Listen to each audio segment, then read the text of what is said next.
Ça y est, on est en direct. Coucou, j'espère que vous allez bien. Ça va, Muriel? Eh ben, ça va bien, ça va très bien.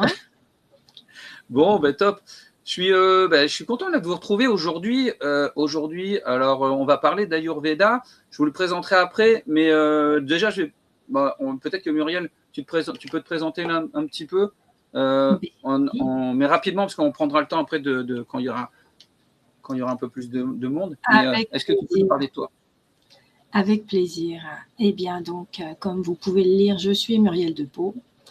Je suis accompagnatrice pour notamment les femmes qui se sont oubliées, qui ont fait tellement de choses, qui se sont tellement démenées pour les autres que, à un moment donné, elles se sont oubliées et elles ne savent plus. Elles ne savent plus revenir à elles.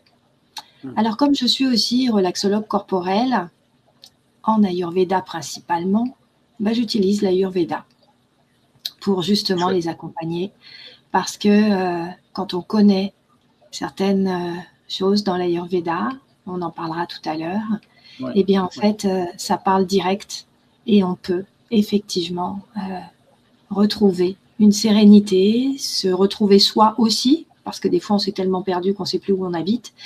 Et en fait, voilà ce que je fais.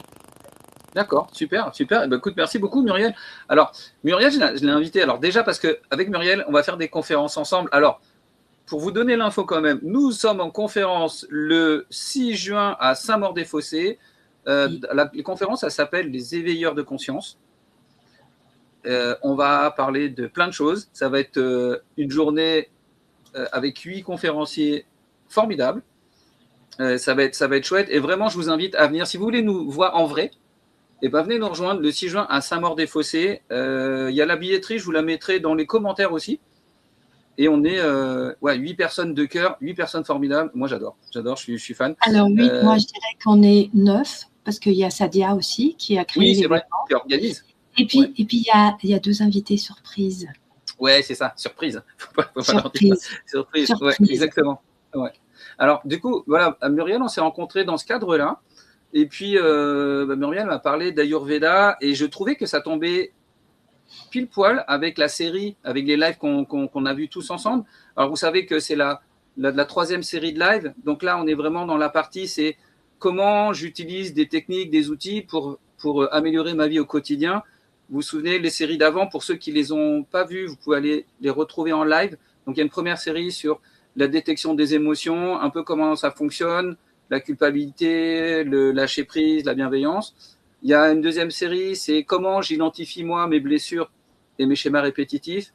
Et une fois que j'ai tout ça, c'est bien, mais j'en fais quoi? Et là, c'est la 3e série. C'est maintenant, je mets ça en pratique dans le réel. Et dans le pratique avec le réel, en fait, j'ai découvert l'Ayurveda. Et franchement, Muriel va nous en reparler là. On va attendre un petit peu que tout le monde se connecte. Mais l'Ayurveda, moi, je croyais que c'était le truc que je vois dans les films. Enfin, pas dans les films, mais dans les reportages où c'est des massages, où c'est de l'huile, c'est des essences avec plein de produits naturels. Peut-être qu'on peut commencer à parler de ça. Alors, juste avant de commencer, surtout pour ceux qui nous regardent, vous pensez bien à vous abonner, vous cliquez sur la petite cloche et je vous mettrai aussi à la fin en lien la chaîne de YouTube de Muriel. D'accord? Et si vous avez des questions, de toute façon, on est dispo. Vous avez toutes les infos en commentaire. Muriel, alors justement. Petite question, 30 secondes. Est-ce que la collaboration fonctionne ou pas? Là, oui. Mais là, je ne l'ai pas lancé encore. Ah, d'accord. Non, parce qu'en fait, je pense qu'il faut que j'enregistre à la fin. Je n'ai pas encore l'option. Mais ouais, vous aurez la collaboration. En fait, vous verrez, je suis en collaboration avec Muriel et Muriel en collaboration. Donc, vous retrouverez nos 2 chaînes. Voilà. Alors, pour me représenter encore plein de fois, parce qu'on me connaissait maintenant, mais pour ceux qui nous découvriraient, donc moi, je m'appelle Joseph, c'est pas mixé. J'ai plusieurs casquettes. Je suis coach professionnel. Je suis coach en développement personnel. Je fais du bilan de compétences. Je fais aussi, je suis conférencier bientôt. Et puis, je fais plein de choses que j'aime dans la vie, dont inviter des personnes formidables, comme aujourd'hui. Et ça, j'adore. Donc voilà pour me présenter rapidement. Muriel, alors ce que je te propose, il est 8h05, on va commencer, puis ça amènera les personnes au fur et à mesure. C'est un peu comme l'apéro, ça. C'est ça. On commence l'apéro, on y va. Alors, ce que je te propose, Muriel, peut-être dans un premier temps, c'est oui, te représenter plus en détail. Et puis voilà, on va déjà commencer par là. Eh bien, ok. Alors, je me représente. Donc, je suis Muriel de Pau. Et je suis accompagnatrice, notamment pour les femmes qui se sont oubliées, parce que je suis de cette génération que j'appelle marche ou crève, qui a tout géré, qui a géré le boulot, les enfants, les parents, le poisson rouge, le chat, la caisse du chat, la voiture, bref, tout. Et qui, à un moment donné, à force de tout gérer, se sont complètement oubliées. Tellement oubliées qu'en fait, quand quelque chose arrive, un deuil, un claquage de porte ou peu importe, en fait, elles se retrouvent en se disant « Et moi, là-dedans, je suis quoi? Je suis où? Et comment je vais ?» Et en fait, elles ne connaissent pas ni leurs besoins, ni leurs blessures. Elles ont tout le temps tenté de s'occuper des autres sans s'occuper d'elles et en s'oubliant complètement. Alors moi, j'accompagne ces femmes-là. Et comme en fait, je suis aussi relaxologue corporel en massage bien-être et notamment ayurvédique, comme je suis formatrice aussi en massage, eh bien, j'ai mis comme outil, en plus des 5 blessures, en plus des émotions, en plus de toutes les formations que j'ai pu faire, eh bien, j'ai mis l'ayurveda. L'ayurveda parce que quand on se connaît, quand on connaît en fait sa constitution ayurvédique, eh bien, il y a des critères qui nous sautent aux yeux en disant, bah tiens, oui, effectivement, je suis comme ça. C'est un peu comme l'horoscope. Vous savez, des fois, on dit, t'es bélier, donc t'es comme ci, t'es taureau, donc t'es comme ça. Alors, c'est un petit bout, parce que on est bélier, oui, on est taureau, oui, mais c'est quand même beaucoup plus large. Et en Ayurveda, c'est pareil. Tu parlais tout à l'heure des huiles. Oui, effectivement, il y a des huiles ayurvédiques spécifiques. Il y a des massages ayurvédiques spécifiques. Il y a de la nourriture ayurvédique spécifique qui viennent justement parler à notre constitution, à nous. Et c'est ça, en fait, que je fais et j'accompagne avec tout ça. Voilà. D'accord. Super, merci Muriel. Merci Muriel. Alors, j'en profite pour passer un petit coucou à Sébastien qui vient de se connecter. Sébastien, un grand fidèle. Il est là tout le temps, tout le temps, tout le temps, tout le temps. Donc, voilà. Merci Seb d'être là. Bonsoir Sébastien. Alors, du coup, moi, ce que j'aimerais bien que tu nous expliques, c'est l'Ayurveda, c'est quoi? Ça vient d'où? Alors, on n'a pas forcément besoin d'un cours d'histoire, hein, mais enfin, en tout cas, mais non, je te ferai pas un cours d'histoire, c'est clair. L'Ayurveda, ça vient de l'Inde. Ouais. L'Ayurveda, ça vient de l'Inde, en fait. C'est millénaire. C'est une philosophie. C'est aussi une médecine, comme la médecine chinoise. Et c'est les 5 éléments. C'est les 5 éléments qui sont l'éther, l'air, le feu, l'eau et la terre. Les 5 éléments, au départ, on dit en Ayurveda qu'il y avait l'éther. L'éther, en fait, c'est le cosmos. C'est tout et rien à la fois. C'est vide, mais c'est plein de possibilités. Et puis, dans ce tout et rien à la fois, qui ne bouge pas, tout d'un coup, il y a un bébé mouvement d'air. Et le bébé mouvement d'air, en fait, amène la vie. L'air, en fait, va augmenter, va frotter, va tellement frotter qu'il va créer le feu. Le feu va, au départ, une petite flamme, mais ensuite, il va brûler, va tellement brûler qu'il va créer la nuée. La nuée va tomber, l'eau, évidemment, et va retomber sur terre en faisant avec les cendres la terre. Voilà comment, en fait, l'Ayurveda voit les choses. Je simplifie carrément. D'accord ? Non, mais super intéressant. Mais voilà. Moi, je suis à partir du moment où les 5 éléments sont là, tout ce qui peut être sur Terre a les 5 éléments.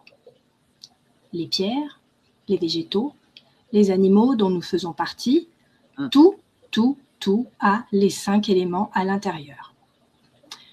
En tant qu'humain, nous avons les 5 éléments à notre conception.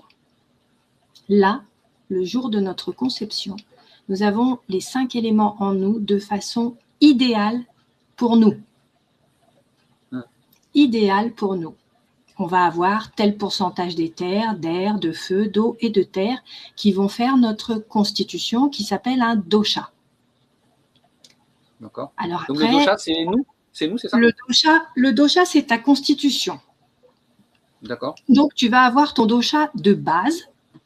Lors de ta conception, tes éléments se sont mis à, je dis n'importe quoi comme chiffre, mais tu vas peut-être avoir 15% d'éther, 15% d'air, voilà. Tout ça, le feu, pareil. Tout ça pour faire 100%. Quand tu as tes 100%, en fait, c'est ta constitution de base. Si tu as dans tes éléments, parce que nous avons les 5 dans nous avons tous les 5 éléments, mais si tu as, par exemple, beaucoup plus d'éther et beaucoup plus d'air, tu vas t'appeler le dosha vata, qui va être air, principalement air, qui est aérien, puisque l'éther, le cosmos, très spirituel, est l'air. Si tu as plus de feu et d'eau, tu vas être pitta, qui est constitué de beaucoup plus de feu que d'eau, mais il a quand même de l'eau. Et donc, cette constitution-là, en fait, c'est une constitution plus feu, plus vif. Des gens qui transforment. Tu vois, le feu, ça transforme. Ouais, et puis, si tu as plus d'eau et plus de terre, tu vas être le dosha kapha. Tu vas être quand même très solide, très ancré, parce que tu auras plus de terre. D'accord? À partir du moment où tu connais ton dosha, eh bien, en fait, tu vas pouvoir aller voir dans tout ce qui représente comment toi, tu vas réagir face aux autres. Donc, c'est un profil, en fait. Enfin, si on ramène ça un petit peu à quelque chose de plus matériel, ouais, enfin, plus abordable. Ben, en fait, c'est pareil que quand tu dis que tu es taureau, poisson ou… Oui, c'est ça, d'accord. Voilà, hein, c'est pareil. Quand on te dit que le taureau, il est ancré, et ben en fait, c'est comme un kapha. Voilà, tu vois. D'accord. Alors, Muriel, on a une question là dans les commentaires. Sébastien nous dit, comment savoir quel est notre élément majeur? Alors, ton élément majeur, en fait, normalement, ça se prend avec le pouls.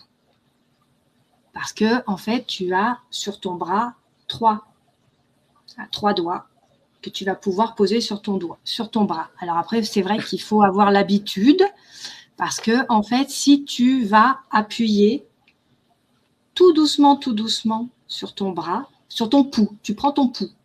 Ouais. Tu prends ton pouls, même si tu fais qu'avec un doigt. Tu mets juste sur la peau et tu sens ton pouls.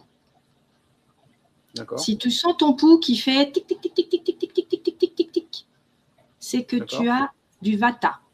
Si tu appuies un tout petit peu plus, en fait, tu vas sentir ça fait tac tac tac tac. C'est pitta. Et si tu appuies encore plus, là ça fait boum boum boum. Et là c'est kapha.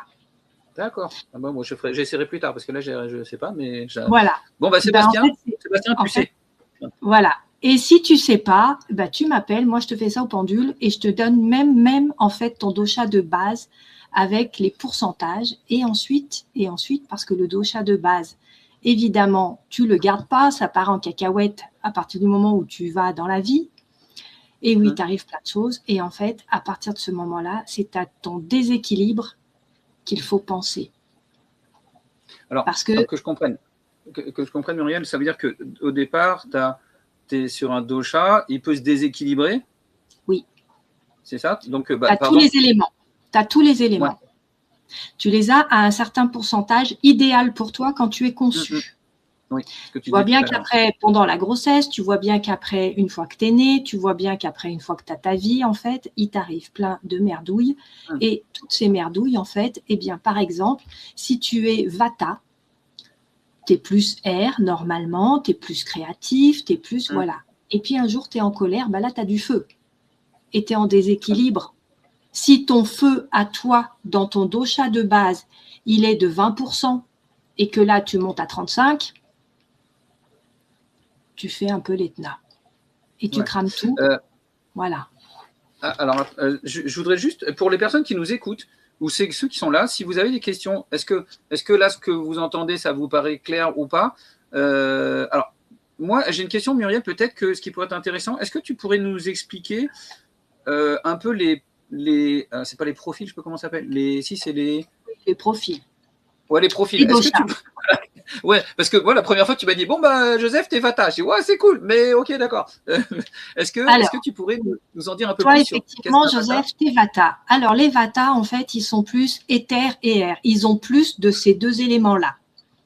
À partir du moment où tu es Vata, en fait, alors, généralement, je dis bien généralement, parce qu'en fait, il y a des constitutions physiques différentes, mais généralement, les Vata sont des gens qui sont souvent petits, menus, qui sont en fait un peu fragiles, souvent, et ce sont des gens très créatifs, qui ont 3000 idées à la minute, qui vont commencer 1, 2, 3, 4, 5, 6, 10 choses. À la 10e, ils viennent finir la première, mais en fait, entre-temps, ils ont fait la 3e et entre-temps, ils ont fait « Ah bah tiens, il y en a une 25e qui est arrivée ». En Ça, c'est fait, moi. ils sont hyper créatifs. Ils ont beaucoup d'idées, mais quand ils font trop aller leur vent, ben en fait, ils s'envolent. Ah, Sébastien est Vata, apparemment. Mais attends, Sébastien, parce que Muriel va te donner les deux autres profils. Ensuite, le Pitta. Le Pitta, ensuite, lui, il a plus de feu et il a un peu d'eau. Les Pitta, en fait, sont des gens qui ont, en général, une constitution à peine plus que les Vata. Ils sont moins menus, ils sont moins. Moi, je suis toute menue et je suis Pitta quand même. Donc, du coup, voilà, c'est des généralités. Les Pitta, en fait, ils sont des gens qui sont très incisifs, très organisés. À partir du moment où ils ont décidé de faire un truc, tout va se mettre en place, tout va être calculé et go.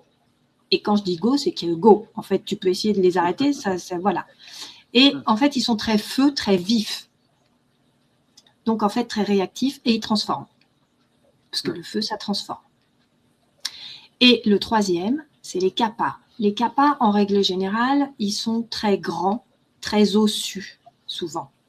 Mais tu peux être un kappa et être petit et voilà. Hein, c'est une généralité, bien évidemment.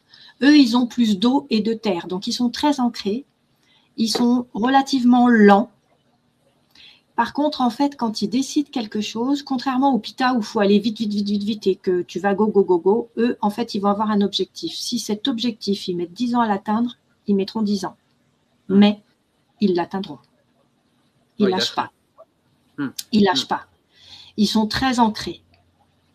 Et est-ce qu'on peut, alors tu le disais, je crois, tout à l'heure, mais quand même, je répète, on peut avoir en gros son profil de base, mais en fonction de l'environnement, de la situation, de l'expérience, de ce qu'on veut, c'est que tu peux basculer d'un coup de Vata, Pitta ou Pitta, Kappa, non? Alors, en fait, tu ne vas pas basculer d'un coup. Tu vas rester avec ta base, comme tes taureaux ou comme tes gémeaux ou comme tes poissons. D'accord? Par contre, en fait, tu vas avoir ton dosha de la journée, par exemple, ou tu vas avoir ton déséquilibre de dosha. Ouais.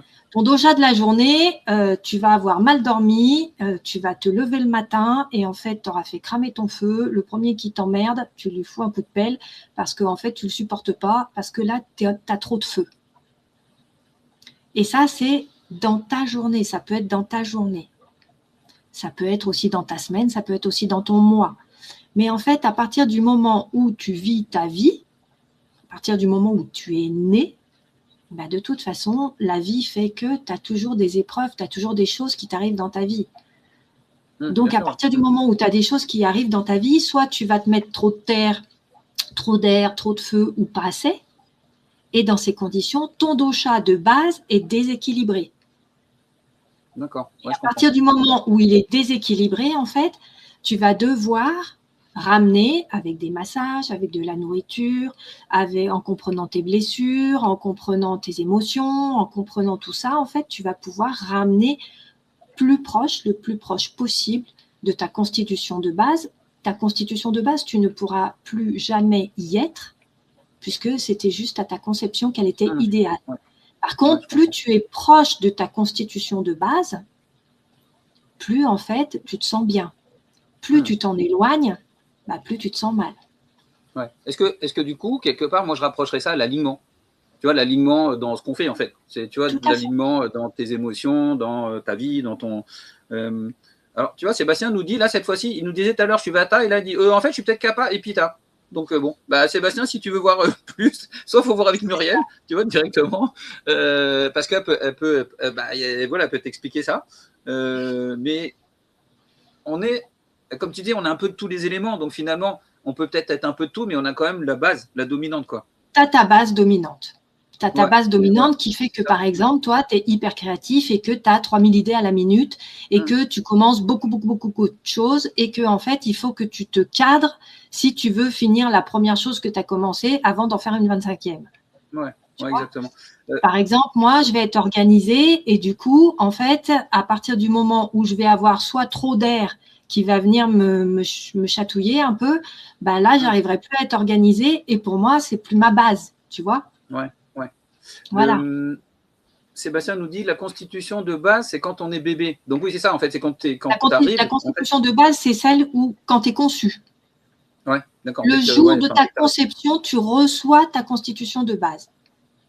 Après, même quand tu es dans le ventre de ta mère, en fait, ça peut partir en cacahuète. Ouais. Oui, bah oui, il suffit que la maman, elle se mette à boire ou qu'elle soit. Il suffit que même elle soit en colère. Il suffit qu'elle soit triste. Il suffit que. Et en fait, tu partages tes émotions avec ta maman, c'est logique. Et du coup, ça vient aussi taper dans ta constitution à toi. Logique. Ouais.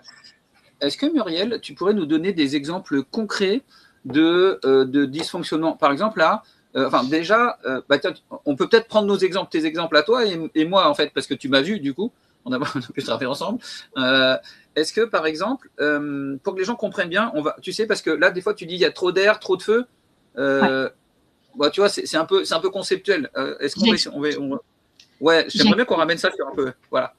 J'explique. Donc, en fait, quand tu es, par exemple, Vata. Vata, comme toi, en fait, tu as beaucoup d'air et tu as beaucoup d'éther, beaucoup de spirituel. Tu as un peu de feu, tu as sûrement un peu d'eau et sûrement un peu de terre aussi. Mais toi, ton Vata, en fait, il est très créatif et il a besoin de bouger, de faire plein de choses à la fois. À partir du moment où tu vas avoir un coup dur, je dis n'importe quoi, tu vas avoir un accident, par exemple, qui va te choquer. Ouais, on va prendre des exemples concrets, c'est bien comme ça. Ouais. Tu vas avoir un accident et en fait, ça va te choquer. Peut-être qu'à ce moment-là, tu vas ramener de la terre parce que tu vas être plombé. À partir du moment où tu vas amener de la terre, trop de terre pour toi, le Vata, il ne va plus pouvoir papillonner comme il papillonne. Il va être collé au sol. Si tu lui ramènes de l'eau, c'est pareil, il va être noyé. Est-ce que Muriel, on pourrait prendre un exemple concret, par exemple, moi, avec ma rupture. Parce que là, je crois que j'en ai parlé dans tous mes lives, donc les gens le connaissent, ils savent.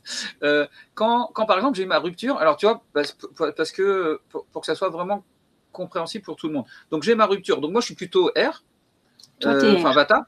Du coup, donc moi je pars un peu dans tous les sens. Et quand j'ai ma rupture, en gros, moi ça m'a plombé en fait. En gros, j'avais plus envie de rien. Enfin, tu sais, j'étais et justement, si on prend cet exemple-là, donc là tu dis, du coup je suis R, mais du coup là j'ai eu quoi, trop de terre d'un coup. Le fait d'être plombé, c'est quoi? C'est de la terre. Voilà, tu as eu trop de terre et tu as probablement eu aussi trop d'eau. Et l'eau, c'est quoi l'eau? L'eau, en fait, ça te fait stagner si tu en as trop. Mais c'est quoi? C'est des émotions? C'est parce que tu sais, si on doit les comparer un peu non? Oui, en fait, quand tu dis que tu étais un peu déprimé, ça veut dire que tu étais triste. Tu es triste, tu ramènes de l'eau. Ah, donc ça, c'est émotion, c'est eau, on va dire. Tu es triste, tu ramènes de l'eau. Tu es plombé, tu ramènes de la terre. Ouais. Du coup, ça éteint aussi ton feu. Si tu as du feu, un petit peu, parce que toi, en tant que Vata, tu as quand même du feu, ça éteint ton feu. C'est pour ça qu'en fait, tu vas rester vautré sur ton canapé à faire ton Calimero. Ouais, le feu, c'est quoi? C'est alors. Ouais, attends, Muriel, je voudrais juste parce que je suis pas. Tu sais, on va dire que l'eau, comme ça va être pour tout le reste, mais en gros, l'eau, c'est les émotions. La terre, c'est quoi? C'est l'ancrage. L'ancrage. Le feu, c'est l'action. L'action, la transformation. Le mouvement. Ouais. Le mouvement, c'est l'air. Le mouvement, c'est l'air. Et l'éther, du coup, c'est la spiritualité. Et l'éther, en fait, c'est la spiritualité. Ah, merci. Alors, j'espère que vous allez comprendre plus comme ça, parce que c'est vrai que moi, au début, quand tu m'as dit, oui, alors, il faut que tu rajoutes de l'eau, oui, il faut que tu rajoutes de le feu. Ouais, ok, mais je ne sais pas ce que c'est, en fait. Donc voilà, si comme moi, vous avez besoin de comprendre ça, et comme ça, vous avez un peu une légende pour la suite. Donc pardon, je t'ai coupé, mais donc moi, pour ma rupture. Alors. Donc ta rupture en fait, puisque tu étais vautré sur ton canapé à faire ton Calimero, tu avais plus de terre, tu avais plus d'eau et tu avais moins de feu. Ton feu n'était plus idéal, tu n'avais plus beaucoup d'air parce que en fait, la terre et l'eau t'empêchent de papillonner. Toi, tu as besoin, en tant que Vata, tu as besoin d'être créatif et tu as besoin de papillonner. Oui, je comprends. Mais en fait, tu vois bien que si dans la vraie vie, si tu as un papillon et que tu lui balances de l'eau ou que tu lui balances de la terre dessus, tu vois bien qu'il ne bouge plus. Le feu, c'est pareil. Le feu, c'est pareil. Tu vois bien que si tu veux éteindre du feu, tu jettes de la terre et tu jettes de l'eau. Et il s'éteint. Et un exemple pour toi, Muriel, alors du coup. Parce que comme ça, je pense qu'on va donner 2 exemples. Et puis après, tu sais, on va voir justement qu'est-ce que peut apporter l'Ayurveda dans tout ça, en fait. Un exemple pour moi. Eh bien, par exemple, moi, j'avais la blessure d'injustice. Et à partir du moment où j'avais la blessure d'injustice, en fait, tout ça, ça m'énervait. À partir du moment où ça m'énervait, qu'est-ce que je faisais? J'attisais mon feu. J'attisais mon feu avec beaucoup d'air. Du coup, je étais beaucoup moins organisée, beaucoup plus énervée. Et je n'arrivais plus à réguler et mon eau et ma terre.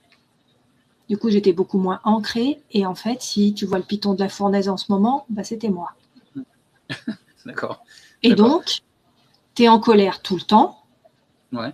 Et en fait, tu crames tout sur ton passage parce que tu ne supportes pas tellement tu es en colère. Donc, en fait, pour aligner ça, il a fallu que, 1, je prenne conscience de ma blessure, que 2, je prenne conscience de ma colère, que j'aille chercher derrière ma colère mon besoin. Et ensuite, je ramène l'eau, je ramène la terre et je me calme. D'accord. Ça veut dire que, là, tu sais, tu disais tu as beaucoup d'air. Ça veut dire quoi? Ça veut dire que dans cette situation-là, le fait que tu sois en colère, l'air, en fait, ça venait… oui, mais tu vois bien que si tu prends un soufflet dans une cheminée, c'est ça. Ouais. Comment tu fais dans ta cheminée pour mettre du feu? Tu prends ton soufflet puis tu mets de l'air. Et donc, en fait, quand tu es en colère, la colère, en fait, ça fait monter ton feu, mais ça fait bouger ton air. Parce que quand tu es énervé, en fait, tu vois bien que tu fais ton soufflet.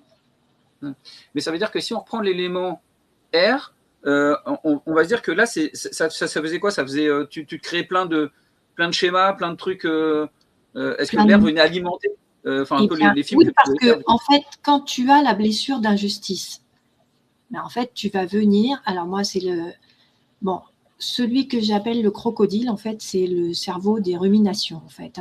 Je pense qu'on a 2 cerveaux. On va avoir le cerveau mental, celui qui permet d'écrire, de compter, de réfléchir, de faire tout ça bien. Et puis, on a le cerveau que j'appelle le crocodile, en fait, parce qu'il ouvre toujours sa grande gueule, de rumination. Et en fait, quand tu as une blessure une émotion eh bien, en fait, ton crocodile, il ouvre sa gueule en grand et là, il cause, il t'amène plein de suppositions, il t'amène plein de choses qui n'ont ni queue ni tête, mais qui vont soit, si t'es Pitta, t'amener beaucoup trop d'air et attiser ton feu, soit, si t'es comme toi, Vata, si ça t'amène trop d'air, déjà que t'es air, tu vas t'envoler par la fenêtre et c'est plus possible, tu vois bien, c'est plus possible. Et si tu es Kapha, ça va quand même venir aérer tellement ta terre que tu ne seras plus ancré. Ouais, je comprends. Sébastien nous dit que lui, il rumine beaucoup, donc il doit avoir un sacré crocodile. On est beaucoup à avoir des gros crocodiles. Mais on a tous un super crocodile, Il faut juste qu'on apprenne à lui dire de la fermer. Ouais, c'est ça. Et du coup, alors, maintenant qu'on a un peu… je pense que j'espère que vous avez tous compris cette idée de Vata, Pitta, Kapha, de air, eau, feu, j'en oublie un, eau, feu, terre. Terre et terre. Éther, voilà, c'est ça, éther. Comment ça peut nous servir dans la vie de savoir ça? Parce que là, tu vois, on était un peu dans cette idée, dans cette série-là. Et d'ailleurs, ceux qui ne sont pas abonnés, pensez à le faire parce que je vois que vous passez et pensez à vous abonner. sur quel domaine ça peut intervenir de savoir ça sur l'Ayurveda? Parce que tu as parlé tout à l'heure du corps, de la nourriture aussi. Enfin, donc j'ai l'impression que ça intervient sur plusieurs domaines. Est-ce que tu peux nous faire un peu de cartographie de là où ça peut jouer en fait et comment éventuellement on peut le faire?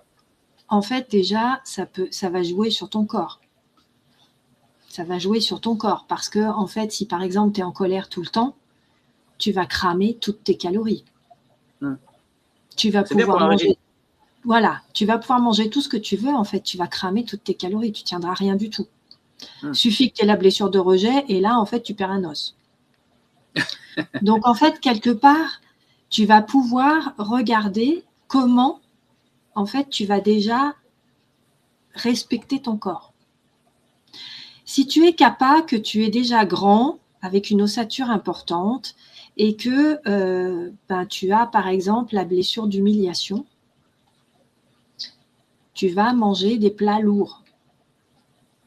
Tu vas faire augmenter ton eau et tu vas te retrouver comme si tu étais dans un marécage à ne plus pouvoir bouger. Donc, savoir que tu es capable, si jamais tu as un problème X et que tu te jettes sur la nourriture pour compenser, en fait, tu vas te retrouver embourbé dans un marécage. Si tu le sais, que tu es capable au départ, tu vas peut-être pouvoir te dire « Ok, d'accord, peut-être que je suis déjà dans un marécage, mais je vais essayer de m'en sortir. » Mais donc, ça veut dire que concrètement, pour reprendre ton exemple, je suis capable, j'ai une situation qui me plombe, donc là, je vais quelque part me venger sur la nourriture. Donc, ça veut dire quoi? Ça veut dire que enfin, si je sais que je suis capable et que je sais que j'ai cette tendance-là, du coup, quand j'ai un coup dur, il faut que je trouve quelque chose pour compenser, puisque je le sais en fait. Eh bien, en fait, tu vas alors compenser. Non, parce que tu compenses avec la bouffe normalement. Et tu vas manger des choses. Et tu vas manger des choses lourdes, parce que c'est les choses lourdes qui te font envie, par exemple. D'accord. Mais en fait, à partir du moment où tu sais que tu es capable et que tu as un problème X qui te plombe, peut-être que justement, tu pourras te dire, ok, je vais peut-être aller faire un massage avec de l'air, par exemple. Tu vois, parce que les massages ayurvédiques, en fait, ils interpellent aussi les éléments. Donc, par exemple, tu vas pouvoir faire le massage Picholi, qui va t'amener de l'air, tu vois. Si tu manques un peu de feu ou si tu en as trop, en fait, tu vas pouvoir, par exemple, faire le massage Kansu, qui va te permettre d'amener ou d'éteindre ton feu si tu en as trop parce que tu es en train de te faire le piton de la fournaise. D'accord. Donc, ça veut dire que pour un problème émotionnel… Si tu as trop d'air et tout ça, tu vas pouvoir faire un massage qui te ramène de la terre. De façon à venir t'ancrer, par exemple. Et puis, tu vas, par exemple, toi, si tu es Vata et que tu es parti dans la stratosphère, au lieu de manger des salades, tu vas manger des patates et des pâtes. Ouais. Alors, c'est ça, en fait. Alors, attends, parce que du coup, là, c'est super intéressant. Il faut que il faut que tout le monde l'entende. Parce que il faut que personne rattrape, on va le prendre au positif. Mais ce que je voudrais, je sais que si j'ai trop de feu, je vais faire un tour ou du sport. Enfin, peut-être, pour éteindre. Alors, justement, je voudrais qu'on prenne des exemples comme ça de la vie courante et se dire, qu'on prenne le même exemple avec des profils différents. Imagine, justement, je suis en colère. Comment ça se passe pour un Vata? Comment ça se passe pour un Pitta? Comment ça se passe pour un Kapha? Et donc, il y a des massages pour chacun. Donc, comme tu disais, il y a des fois, il y a plus d'air, en fonction de la situation, il y a des massages qui sont appropriés à ça. Ça, peut-être que tu en parles sur ton site, non, j'imagine. Oui. Ouais. Et alors, si nous, pauvres mortels, qui n'avons pas la chance d'avoir Muriel à côté, comment on peut faire? Alors, imagine là, voilà, moi, je suis en colère, je suis énervé. Là, ça m'a énervé ce live. Comme moi, je suis Vata. Du coup, qu'est-ce que je dois faire en fait pour au niveau corporel, hein. Après, on verra au niveau nourriture. Je pense que c'est bien de séparer pour que tout le monde comprenne bien. Mais au niveau corporel, qu'est-ce que moi je peux faire en fait, à part les massages? À part les massages, en fait, tu peux déjà aussi trouver quelque chose qui t'ancre. C'est-à-dire que, par exemple, tu vas pouvoir faire du Qigong. Ouais, d'accord. tu vas pouvoir faire du Qigong et tu vas faire une posture de Qigong en fait qui te ramène à la terre. Donc l'ancrage. Parce que en fait, il faut pas. Si tu es en colère, ça veut dire que tu as trop de feu. Si tu vas chercher de l'air, tu vas attiser la colère, comme avec un soufflet. Oui, tu vois. Et ça serait quoi l'exemple de l'air? Pardon? Ça serait quoi l'exemple de l'air? Parce que tu dis si je remets plus d'air, mais parce que du coup, tu vois, c'est vraiment comme toi, tu es Vata. Comme toi, tu es Vata. Si tu es en colère, ça veut dire que tu as activé encore plus ton air. Mais ton air qui va venir souffler sur ton feu. Ouais. Donc, à partir ça serait quoi l'air en exemple concret, tu sais, ça serait quoi? Ça serait encore plus en fait, lumineux? tu vas jamais te poser. Tu vas jamais te poser, en fait. D'accord. C'est-à-dire que déjà, d'habitude, un Vata, ça papillonne et puis c'est hyper créatif et puis ça a 3000 idées. Là, tu vas avoir 25 000 idées. En fait, tu vas épuiser tout le monde parce que tu vas courir partout, parce que tu vas te jeter partout et tu actives ton air comme ça. Et comme tu actives ton air comme ça, en fait, tu vois bien que tu n'arrives pas à faire quelque chose. Comme tu n'arrives pas à faire quelque chose, tu te mets en colère parce que tu n'arrives pas à faire tes 25 000 trucs que tu voulais faire. Et du coup, quand tu attises avec ton feu, il va falloir que tu ramènes de l'eau. Il va falloir que tu ramènes de la terre. Donc, tu peux faire du Qigong, par exemple, avec des mouvements qui ramènent de l'eau, des mouvements qui ramènent de la terre, parce qu'il y en a. Tu peux faire de la respiration. Il y a des respirations, en fait, qui viennent justement te poser et qui viennent ramener… alors, elles ne ramènent pas de l'eau et de la terre, mais elles ramènent du calme et elles te font redescendre en toi. Donc, en fait, tu vas faire des respirations, par exemple. D'accord. OK. Et pour un Pitta qui est énervé, donc le python de la fournaise, un Pitta qui est énervé, il fait le python de la fournaise. Donc, en fait, lui aussi, c'est pareil. L'air, il va laisser tomber parce que sinon, ça va l'activer. Donc, lui aussi, il va devoir ramener de l'eau et il va devoir ramener, lui aussi, de la terre. Donc, quelque part, en fait, lui aussi va pouvoir faire du Qigong et de la respiration avec des mouvements appropriés à ce moment-là. Oui, je comprends. D'accord. Et notre Pitta Kappa et le kappa, en fait, qui est en colère. Alors, le kappa qui est en colère, en fait, le kappa, ça se met rarement en colère. Rarement. Mais quand ça se met, en fait, c'est 3000 pitons de la fournaise. Donc, en fait, là, lui, il va falloir qu'il ramène beaucoup de terre. Beaucoup de terre et beaucoup d'eau. Même s'il est déjà eau et terre, il va falloir qu'il en ramène beaucoup. Mais en règle générale, le kappa, quand il fait cramer son feu parce qu'il est en colère, en fait, il te balance tout dans la tronche et après, c'est terminé. Ah oui, d'accord. C'est-à-dire qu'en fait, lui, il balance tout et après, en fait, il ramène sa terre, il ramène son eau et il est calme. Ah oui, donc il va se réguler tout seul au final, lui. Il se régule, en règle générale, il se régule tout seul. D'accord. Ouais, il pète un grand coup là, il prend une grosse colère et après on n'en parle plus. D'accord. C'est ça. C'est ça. Okay. Ah bah ça c'est bien imagé, ouais. Et alors on parlait de la nourriture. Parce que là ça m'avait vachement étonné quand on en avait parlé ensemble. J'ai trouvé ça hyper intéressant et je voulais aussi le partager sur la chaîne. Mais la nourriture, ça joue vachement en fait quand même du coup sur nos émotions, sur la façon de notre quotidien. Enfin, bon, on le sait déjà, mais côté ayurvédique, ça donne quoi? Côté ayurvédique, en fait, si tu es Vata et que tu bouffes que de la salade et que des choses crues, tu t'envoles par la fenêtre. Donc, à un moment donné, c'est bien de manger de la salade, c'est bien de manger des choses crues, mais pas trop. Et si tu veux te ramener de la terre et pas faire ton Vata qui s'envole par la fenêtre, tu vas manger de temps en temps, en fait, des plats un peu chauds. Tu vas manger des plats, alors pas lourds, tu ne dois pas manger des plats lourds, mais tu vas manger des plats, en fait, qui vont justement t'apaiser. Parce qu'il a besoin d'être apaisé, le Vata, parce que sinon, il court partout. Donc, il a besoin de choses douces et chaudes. C'est quoi des choses douces et chaudes? Parce que, alors moi, je ne suis pas un grand cuisinier, hein, mais tu me dis ça, je ne sais pas ce que je vais faire à manger ce soir, quoi. Eh bien, par exemple, tu vas faire un petit… un bon cassoulet. Non, enfin, tu peux faire un cassoulet, mais c'est pas tout le temps. Non, tu vas faire des wok, par exemple. Tu vas faire des choses avec des wok, par exemple. Tu vas faire des soupes un peu légères. Tu vas faire voilà, des choses comme ça. Très asiatique, en fait, du coup. comme nourriture? Relativement asiatique, ouais, relativement asiatique. Ça, en général, ça. Alors, pas épicé par contre. Ah zut, moi j'ai Pas tout fait trop. piment. Alors, pas trop épicé, en fait. Hein. Tu vas mettre des épices douces. Voilà, tu vas pas mettre du piment oiseau, ça va pas le faire. Ah, donc là, tu es en train de me dire, il faut que j'arrête tout le piment, parce que moi, je mange que ça tout le temps et personne ne peut manger avec moi, en fait. Alors, le piment, en fait, c'est plutôt déconseillé aux pitas qui sont déjà bien feux. Donc, si tu leur mets du piment, en fait, ça les met en colère. Alors, ça dépend aussi comment tu as été élevé. Ouais. Parce que si toi, tu as été élevé en asiatique, et en fait, c'est beaucoup épicé. Si tu as été élevé dans les pays d'Afrique, c'est beaucoup épicé. Donc, tu as l'habitude de manger comme ça. Oui, c'est ça. Donc, en fait, voilà.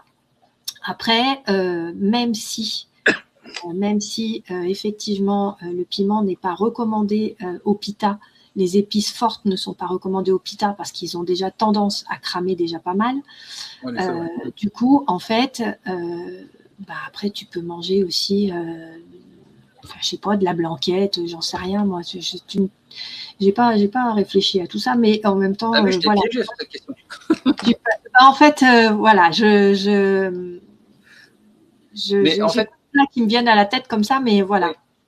Mais pour revenir juste au niveau alimentaire, mais rapidement, ça veut dire qu'en gros, un vata, il va falloir que je fasse attention de ne pas manger trop de choses un peu trop légères, parce que sinon ça peut me faire partir. Donc tu disais salade, des choses un peu crues, donc plus du cuit léger. Plus du cuit léger. Le pita, en fait, t'évites tout ce qui est plus épicé. Ouais. Tout ce qui est très épicé, tout ce qui peut être très épicé et qui peut justement donner des brûlures d'estomac, des choses comme ça, parce qu'il est déjà en colère, souvent. Et le kappa, en fait, tu vas éviter les plats lourds, comme les raclettes, les cassoulets, justement, les choucroutes, les choses comme ça. Ça ne veut pas dire que tu ne peux pas manger de tout, on est d'accord. Mais quand tu es en période où, en fait, tu n'es pas bien, où tu es déséquilibré, faut faire attention, justement, à ne pas te plomber plus. Ou à pas t'envoler plus, ou à pas te cramer plus. Ouais, c'est ça. En fait, parce que tant que tu es dans l'alignement, tu es équilibré quelque part, tu manges ce que tu veux. Mais c'est dès que tu es sur des émotions ou des problèmes de santé que là, il va falloir que tu fasses attention. Là, Sébastien nous dit, par exemple, il dit, je suis un régime depuis 12 ans, depuis mes 12 ans, je suis diabétique type 1, j'ai eu des écarts, je ne suis pas draconien, mais je mange beaucoup de chaud et pas du tout épicé.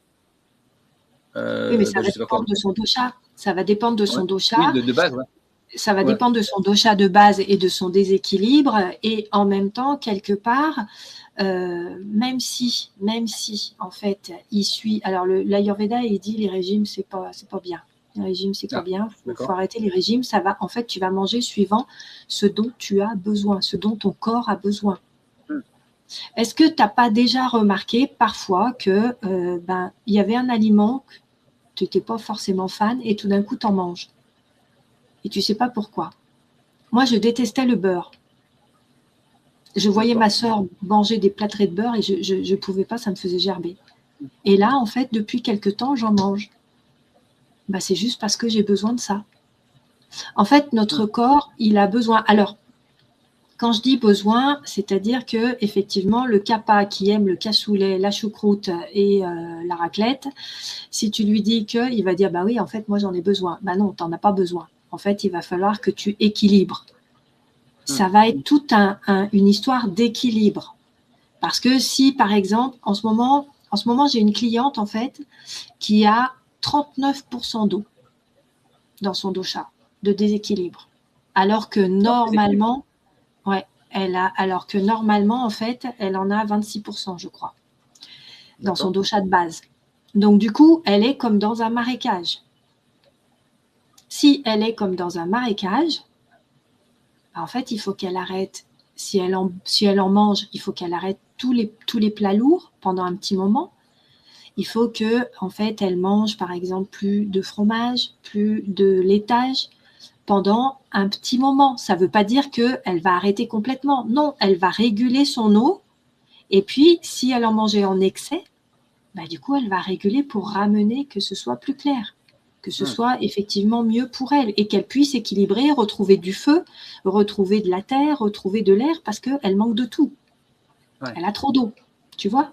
Il y a Azeta qui est là, qui nous Oui. dit, je confirme qu'avec Muriel, quand elle vous dit si vous êtes Vata ou Pitta avec ses conseils, ça aide énormément. Pour l'avoir fait avec elle, personnellement, ça m'a beaucoup aidé. Oui, Merci oui, Azeta. oui, oui. Merci Azeta. Merci Azeta. Oui, Ouais. elle l'a fait avec moi et effectivement, elle s'est aperçue certaines fois que ça tombait pile poil. Ouais. Ouais, donc ça veut dire que en fonction de ton profil, ça te permet de savoir comment tu vas réguler certaines émotions, du coup, en faisant attention à ce que tu manges et en connaissant bien ton profil. Alors, comment justement, on revient à ça, comment ça peut t'aider l'Ayurveda dans cette partie blessure et tu vois, des choses que tu répètes tout le temps, en fait, tu vois, des blessures que tu as. Les schémas que Comment ça tu répètes, oui. Ouais, exactement. Déjà, Ouais.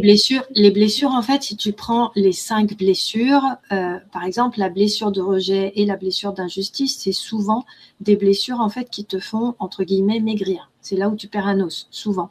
Parce que c'est des blessures, en fait, qui te rongent et qui t'empêchent souvent d'assimiler tout ce que tu peux manger.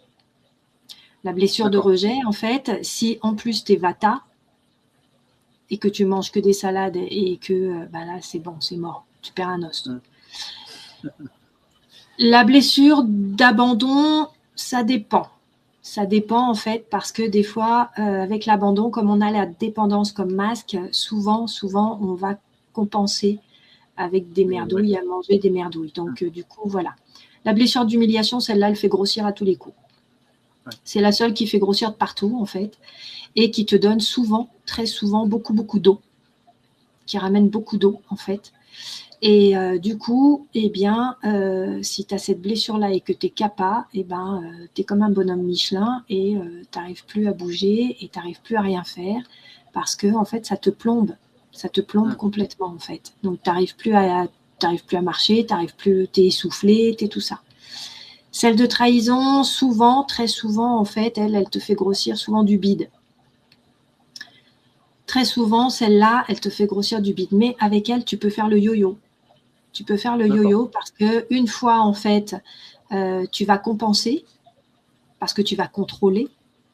Tu vas contrôler tout parce que le masque, c'est le contrôle. Donc, toi, tu vas soit tout contrôler et du coup, en fait, tu vas maigrir.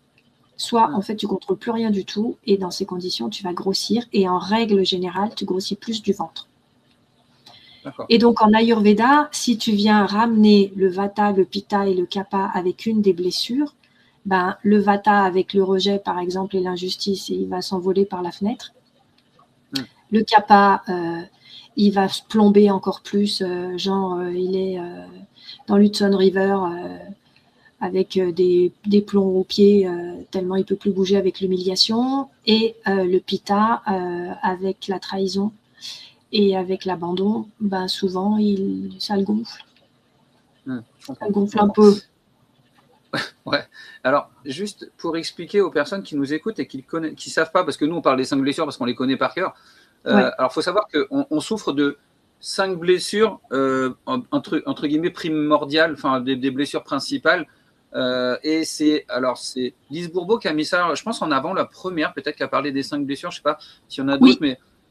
Ouais. Donc, vous pouvez regarder le livre de Lise Bourbeau, c'est les 5 blessures. Et les 5 blessures vous expliquent justement ça. Donc, on a tous 5 blessures et qui nous font porter des masques dans la vie.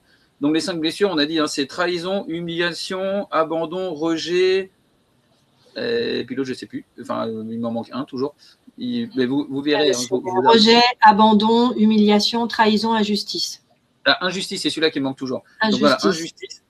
Et ce que nous dit Muriel, et c'est ça qui est intéressant, c'est qu'en fonction, quand vous avez compris les blessures, parce qu'on parle des blessures, mais il faut déjà aller comprendre ce que c'est qu'une blessure d'abandon, une blessure de rejet. Et c'est pour ça que je vous renvoie vraiment au livre de Lise Bourbeau, Les 5 blessures, c'est hyper intéressant.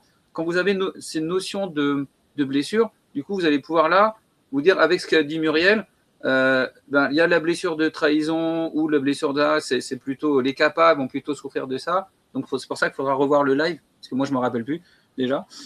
Et en fonction de votre profil, vous allez plus ou moins souffrir de certaines blessures. Voilà. Sachant que c'est quand même pas tout. Enfin, je veux dire, tu as les blessures, tu as les émotions, tu as aussi comment tu te comportes au niveau de la bouffe, tu as aussi comment tu te comportes au niveau de ton hygiène de vie. Tu as aussi, voilà, je veux dire, c'est pas bon, alors du coup, je suis pita, j'ai la blessure d'injustice, donc je suis comme ça. Non, ça, c'est trop simple en fait. Hein. Ça, c'est du Pinterest. C'est des trames de lecture. Voilà, ça, c'est du Pinterest et on arrête le Pinterest parce que c'est des conneries. Parce que, en fait, c'est un tout. C'est un tout, en fait. Les blessures que tu as eues, les émotions que tu as eues, les traumatismes que tu as eus, ce qui t'est arrivé dans la vie et que tu as su surmonter. Oui, aussi, parce que quand tu comprends certaines choses, du coup, tu vas les surmonter. Ce qui revient parce que tu pensais l'avoir réglé et qu'en fait, non, pas tout à fait. Et ça, en fait, l'Ayurveda peut t'aider, les blessures peuvent t'aider, les émotions, tu dois les comprendre, les besoins, tu peux les comprendre. Enfin, voilà, si c'est un tout. C'est un tout, en fait. Hein. C'est pas juste, je suis pita, donc je suis comme ça. Je suis vata, bon, je suis comme ça. Donc, j'arrête de bouffer de la salade et c'est bon, tout va bien. Non, non. Non. C'est que je pensais arrêter la salade. Dommage. C'est ça. Tu peux continuer la salade, mais quelque part, en fait, c'est pas parce que tu es vata et que tu bouffes éventuellement trop de salade que t'as pas la blessure, peu importe, que t'as pas le besoin derrière qui est pas nourri, que t'as pas, voilà, je veux dire, c'est un tout.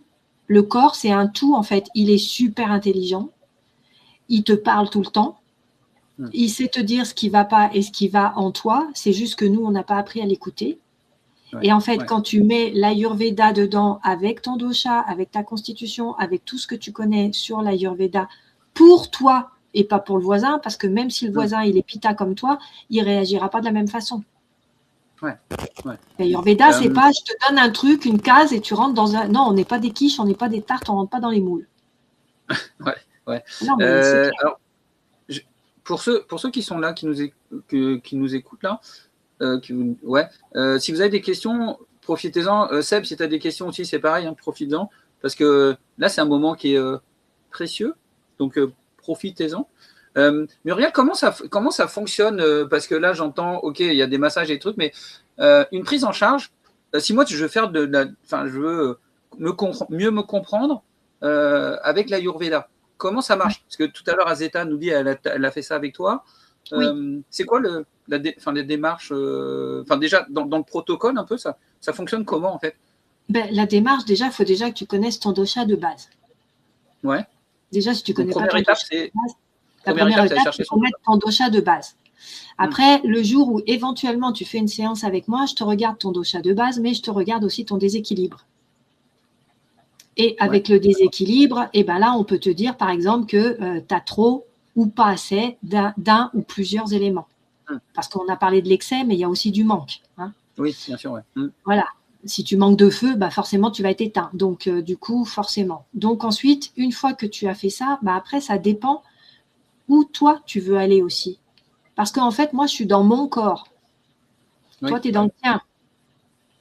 Donc, moi, en fait, je vais pouvoir te dire, t'aiguiller, par exemple, sur de la respiration, sur du qigong, sur de l'alimentation suivant ton déséquilibre, sur du massage si tu n'habites pas trop loin de chez moi.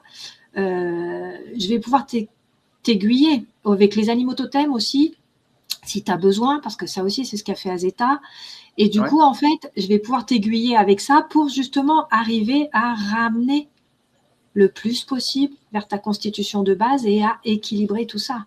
Et à partir du moment où tu comprends comment tu fonctionnes, tu comprends ton dosha, tu comprends ton déséquilibre, tu comprends tes besoins, tu comprends ta blessure, tu comprends... Parce que souvent, les blessures, on les a toutes, mais c'est pareil que pour les éléments ayurvédiques, il y en a une ou deux qui vont ressortir plus. Donc, en fait, c'est celle-là qui est la tienne ou deux qui sont les tiennes les plus importantes et c'est celle-là que tu vas aller traiter. C'est pas la peine de traiter toutes les blessures si, en fait, tu en as une qui est hyper comme le nez au milieu de la figure. Enfin, voilà. Donc, du coup, tu vas aller regarder tout ça pour arriver à mettre plus d'équilibre dans ta vie à toi et te connaître mieux. Parce qu'en fait, notre corps, il n'arrête pas de nous parler. Mais on ne l'écoute pas parce qu'on ne sait pas. Ouais. Comment, Muriel, parce que là, moi, j'imagine le truc, je veux faire appel à toi, mais j'habite pas à côté de chez toi. Donc, ça veut dire que toute la partie massage, déjà, c'est mort. La partie massage, c'est mort, mais la partie énergétique, c'est OK. Ouais, alors, parce qu'il y a un truc dont tu as parlé, mais alors, faut bien se dire que toutes les personnes qui nous regardent ne sont pas comme, forcément dans le monde invisible, tu as dit les totems. Alors moi, Oui. ça me parle bien, mais les gens qui disent c'est ton totem, tu sais, c'est le truc avec, c'est un peu comme le jeu là, tu sais, où tu poses le truc sur le, tu prends la parole. C'est quoi en fait ce truc-là? C'est les animaux totems. C'est les animaux totems que, en fait, moi, j'adore coupler les choses. Donc, en fait, j'ai découvert l'Ayurveda, je l'ai couplé aux blessures, je l'ai couplé aux émotions, je l'ai couplé aux besoins, je l'ai couplé aux animaux totems. Pourquoi pas, Mais c'est quoi hein? les animaux totems? Les animaux Parce que totems, en fait, c'est amérindien. Les Amérindiens, en fait, quand un enfant naissait et que, par exemple, tu avais un ours qui passait devant le tipi ou que tu avais un aigle ou que tu avais je ne sais quoi, une chouette ou peu importe, en fait, si l'enfant naissait avec un animal qui apparaissait, on disait qu'en fait, c'était son animal totem et qu'il allait le protéger toute sa vie. Et en fait, avec mon mari, qui a cette capacité de voir les animaux totems, en fait, des gens, eh bien, on a couplé avec l'Ayurveda parce que c'est hyper intéressant. Et en fait, tu as des animaux qui viennent te parler de toi. Tu as les animaux qui sont primaires, qui sont toujours avec toi. Comme quand je dis les Amérindiens, par exemple, tu étais né avec la chouette qui venait de ululer et du coup, la chouette te protégeait toute ta vie. Voilà. Et tu as des animaux qui viennent te parler juste un petit peu comme ça pour dire et si tu regardais, par exemple, tu as la girafe qui peut venir te voir en te disant si tu prenais un peu de hauteur, ça ne pourrait pas faire de mal. Tu vois? Ouais, je comprends. Alors, pour Sébastien, il nous dit on parle de massage. C'est des massages ou une personne qui masse? En gros, ouais, en fait, Sébastien, j'imagine que c'est ça ta question, c'est est-ce que c'est des automassages ou est-ce que c'est des massages, tu vois? Tu peux. Alors, moi, je suis relaxologue, donc en fait, je masse et j'ai appris à masser sur futon et je masse avec les éléments ayurvédiques. Voilà. Après, on peut faire un peu d'automassage. Ça s'appelle du do-in. Et en fait, on peut faire aussi un peu d'automassage pour justement, on peut aussi faire des points d'acupressure pour justement ramener de la terre quand tu as besoin ou ramener de l'air ou du feu, peu importe en fait. Mais on peut faire des points d'acupressure. Il y a plein de possibilités en fait. Il y a plein de possibilités pour faire les choses.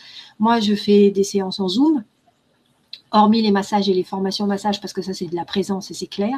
Oui, bah, mais sinon, je fais des séances en Zoom et ça marche très bien. Et comme moi, je suis énergéticienne aussi un petit peu sur les bords, voire au milieu, et l'énergie, ça marche très bien aussi. Je comprends. C'est hyper complet en fait. Du coup, là c'est alors là il y a ce que tu nous disais à côté l'énergétique, mais déjà de base l'Ayurveda c'est hyper complet en fait, parce que ça va toucher tous les domaines qui te concernent quoi, que ça soit les émotions, le corps, tu sais ce triangle cœur corps esprit, cœur corps esprit et terre du coup. Ça. Avec ça. C'est ça. C'est ça, en fait. Okay. L'Ayurveda, en fait, il est holistique. Il regarde tout ton corps. C'est comme la médecine chinoise. C'est pareil, je veux dire. Ces deux médecines-là et ces deux philosophies-là, en fait, regardent le corps en entier. Et en fait, si tu utilises aussi la symbolique, par exemple, quand tu vas dire oui à quelque chose alors que tu avais envie de dire non, tu te fais un torticolis et bim. Ouais, comme chez les Asiatiques où ils disent effectivement, il y a le langage, en fait, où il y a le langage des oiseaux aussi qui dit, par exemple, voilà, c'est genou, j'ai mal au genou, c'est le jeu et nous, en fait. C'est ça. Ouais. C'est ça. Et en fait, quand tu allies le tout, tu écoutes ton corps. C'est juste qu'en Occident, en fait, on ne sait pas l'écouter, le corps. En fait, on s'en fout. On traite mieux notre bagnole, en fait. On fait faire les vidanges à notre bagnole, alors qu'en fait, notre corps, on s'en fout complètement. On fait n'importe quoi avec. Et puis après, c'est quand on a effectivement des problèmes, des douleurs ou un problème de santé ou un problème de X, où là où on dit, ah bah tiens, peut-être que j'aurais dû y penser. Mais c'est trop tard. Il fallait y penser en amont. Ouais, c'est de la prévention. Nous, on est, nous, en fait, en Europe, enfin, dans nos sociétés, on est plutôt dans le curatif. C'est ça. Et en Asie, ils sont beaucoup dans la prévention, dans le préventif, en fait. C'est ça. C'est ça. Ouais. Et le préventif, en fait, ça te permet justement d'anticiper les choses. Ouais. Est-ce que, parce que là, on est déjà à 1 heure, ça passe super vite. Ouais. Est-ce que Muriel, tu aurais un petit conseil à nous donner, un conseil ayurvédique à donner à toutes les personnes qui nous écoutent et après, on fera la partie, voilà, on verra où on peut te trouver, mais ça serait quoi le… Un conseil ayurvédique, Ouais. Apprenez à écouter votre corps. Okay. Apprenez à écouter votre corps. Vous écoutez tout le temps votre crocodile dans votre tête qui vous rumine des conneries, en fait, des croyances et des choses comme ça, des injonctions. Apprenez à écouter votre corps. Ouais, ok, super, super. C'est vrai que le corps sait. Le corps sait. Ouais. C'est juste qu'on ne l'écoute pas. Ouais. Top. Et ben, je sais. Alors, si vous avez peut-être des questions, on va faire 5 minutes si vous avez des questions. En attendant que vous nous posiez vos questions, Muriel, je voulais te remercier de tout cœur. Merci beaucoup. Merci beaucoup d'avoir été là, d'avoir accepté de nous parler de l'Ayurveda, parce que je trouve ça hyper intéressant. Et je pense que effectivement, les personnes qui nous écoutent ont appris plein de choses ce soir. Après, on a fait des décodages. Donc, prenez le temps de regarder les replays. De toute façon, voilà, ça va être en replay. Ça va être aussi sur la chaîne de Muriel. Je vais mettre toutes ces informations. Si vous voulez travailler avec Muriel, vous aurez ses coordonnées.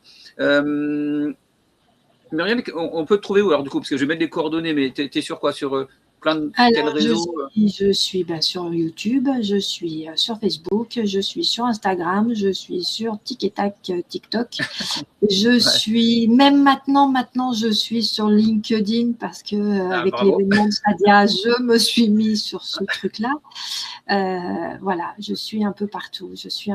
Vous cherchez Muriel de Pau et ouais, c'est ce que j'allais dire. Muriel de Pau, Souffle d'Inde. Mon entreprise s'appelle Souffle d'Inde. Vous appelez Muriel de Pau, Souffle d'Inde. Vous mettez AUW. Vous n'oubliez pas le U, sinon ça fait 2 paves et ça ne marche pas. Mais sinon, en fait, je suis sur Google. Vous pouvez me trouver partout. Ok, top. Merci Muriel. Écoutez, en tout cas, j'espère que vous avez appris plein de choses. Moi, de mon côté, vous savez où me trouver. Je redis, hein, pensez vraiment à vous abonner, à mettre la petite cloche, à la chaîne de Muriel aussi. Je la mettrai là.